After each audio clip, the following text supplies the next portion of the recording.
What's up, everybody? It's Mark from Lawn Creeps Ltd. out here in the greatest town of all time, Villa Park, Illinois, the Garden Village. We are going to go ahead and start getting into some discussion of the soil food web. Hey, welcome back. It's good to see us because it's been a while since I've done a video. We're kind of coming into the heart of my growing season here. It's been a crazy year, right, with the rainfall and some of the temps and all of that stuff. I mean, it wouldn't be me if I wasn't going on and on about the weather, but it has been strange. All in all, my lawn has been an absolute trooper. For a while there, it did have a little touch of the of kind of some leaf spotting and stuff like that, but you know what it did?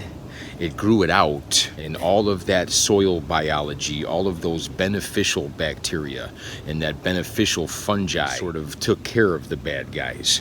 Okay, I did not run down to the store and I did not buy a fungicide. I did not panic. I just sort of let nature take its course. I did not panic, knowing full well that I've got this enormous ensemble of characters and players down underneath this grass that we're going to take care of everything. Were some conditions there that maybe invited some bad guys in? You know, maybe things started happening with some anaerobic sort of activity with all of that rainfall and rainfall and rainfall and all of that stuff, and maybe that sort of kind of changed the diversity, changed the numbers, changed the cast a little bit as far as all of those little micro creatures.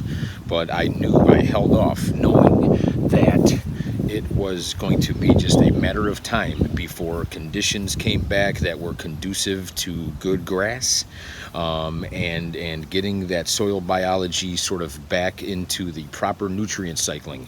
I have 100% faith and trust in my microbiology in this soil.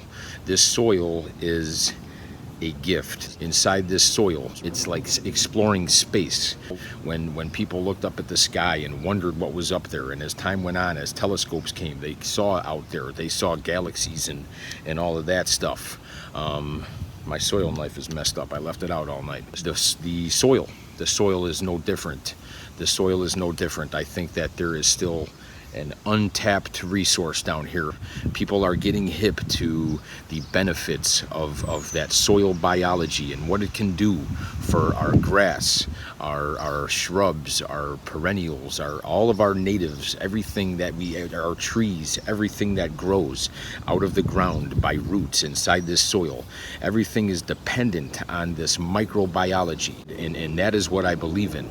I don't think we need to buy product upon product upon product and do all of this stuff and spend all of this time operating like surgeons on our lawns, man. We can do so much less, but just do the right things and believe in the right things to produce an amazing grass. Case in point, I've done very little to this thus far because I've built my soil here. Always have been and always will be a firm believer in Mother Nature and letting Mother Nature kind of take the driver's seat. I am here to team with this soil biology.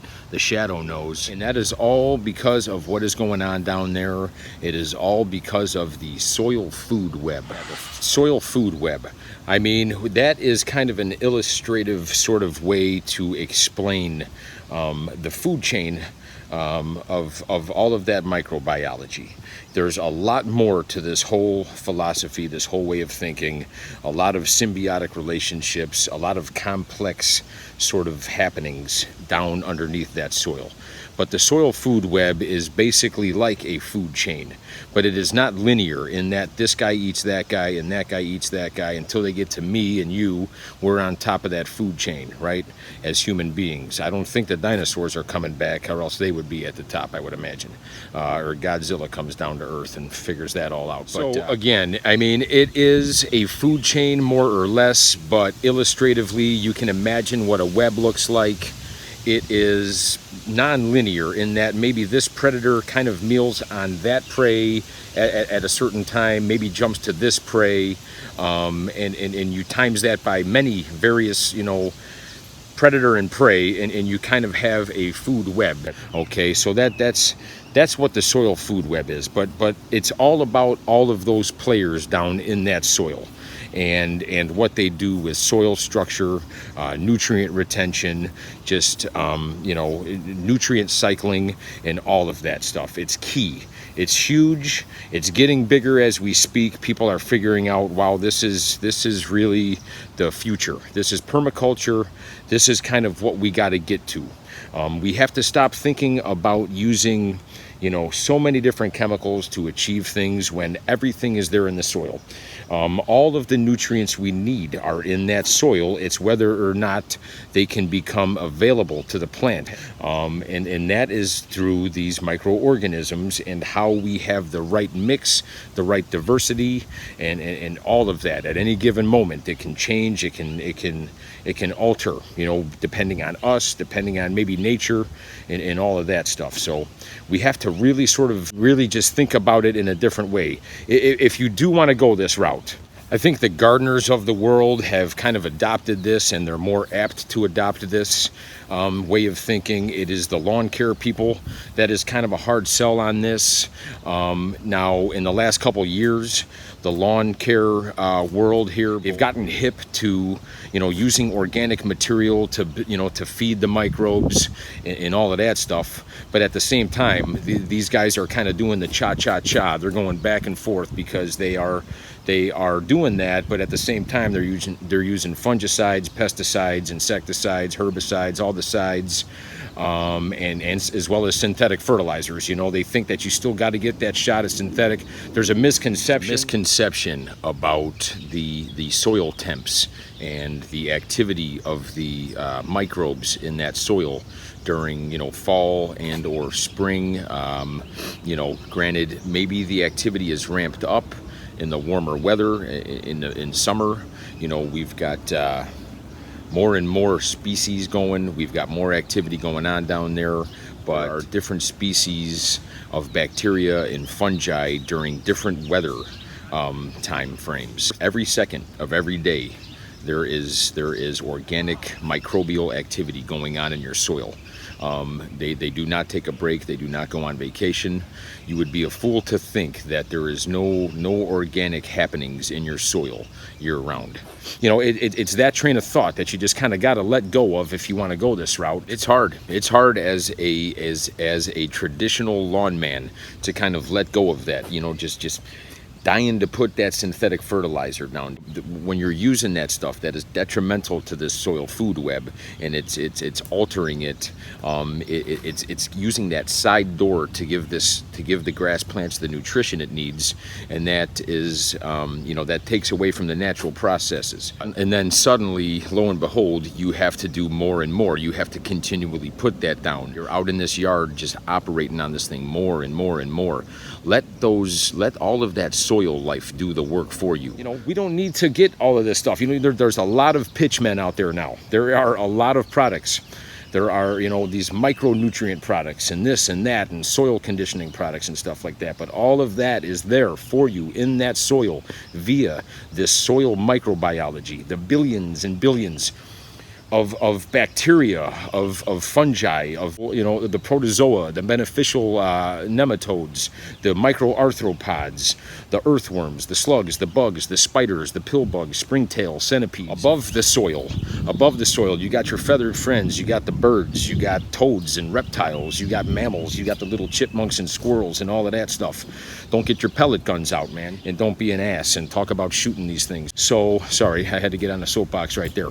But yeah, each player of this soil food web, both the microorganisms in the soil and all of those other animals, mammals, creatures, reptiles above the soil, the earthworms, of course, we have to know that each one of these players are going to take care of us. You know, we have to trust in that. We have to utilize that, and we are going to get into every player of the game, not every single species of every player. I don't have that much time. I wouldn't be able to do that every day for the rest of my life if I tried. I'm going to leave you with this thought before we get out of here, is that the plant is in control. At the top of that soil food web is maybe us. We can make or break this thing by what we decide to do here and how we decide to inoculate our soil. But it also, though, is the fact that this plant is the center of the soil food web, and it controls everything. It starts everything. This plant is not just a pretty little thing that you're standing on and making stripes in over here in your lawn. The root system, everything is going on that we've been talking about thus far around that rhizosphere. The rhizosphere is the area right outside the root system. Whatever it needs, it is in control of it. It wakes up, it grows the bacteria, and that's kind of the start of this whole food web. And it does that through its roots, through what's called exudates. Okay, it is a part of the photosynthesis process that those sugars and proteins are kind of exuded, if you will, through those roots. And that, again, attracts the bacteria and stuff. And whatever is needed, whatever the plant needs more of, you know, that all happens down there, beginning with those root exudates. And that's kind of where this soil food web thing starts coming into play, because all of those nutrients and whatnot are immobilized in the fungi and bacteria. And then the next part of the web comes in, the next part of the food web comes in, and that's going to be your protozoa and nematodes. And they meal on the fungi and bacteria, and then their waste becomes the nutrients for that plant that it needs, right around that rhizosphere. How convenient that everything is happening right around those roots, and it was started by the plant. So, Mother Nature. So, think about that for a minute. We're going to leave it at that. There's a lot more to this, a lot more in that regard, what I just mentioned, and how it ties in with every other player in this game here. And it's mind-blowing, it's awesome, it's something to think about. I'm going to cap this off because it's already a long video. I want to try to keep these things short, but I'm going to get me a microscope, man. And I'm going to, I'm going to start digging, I'm going to start looking under microscopes and determine, what's going on down here. But yeah, we're going to talk about soil structure. We're going to talk about nutrient retention. We're going to talk about the ability to hold water. We're going to talk about all of that stuff here ongoing. If it takes every video that I do from now until winter, then so be it. It's something I believe in, and it's something for you to think about. If it's interesting to you, then just stick with me. I promise not to get too soapboxy. No one's wrong, man. Do your yard and your lawn how you want, by all means, my God. But this is me. This is something that I've gotten more and more into over the previous years, and this is where I'm going. Now, a quick thing here is that maybe I represent that guy. A lot of hardcore lawn care people are new homeowners, people of a certain age. I would think mostly in their 30s. And I've been a homeowner since 2008. I've been doing things to this yard and in this house since about 2003. So it's like, where do you go from there, from where you are maybe as a new homeowner, super gung-ho on improving your lawn and getting it nice and the stripes and the thing. And then after a while, it's like, okay, where do we go from here? What do we do? Do we want to keep just spending all kinds of money on things? Groundskeeper Willie out there, part of the Chicago Cubs ground crew, or the White Sox, if you're the lawn tools watching this.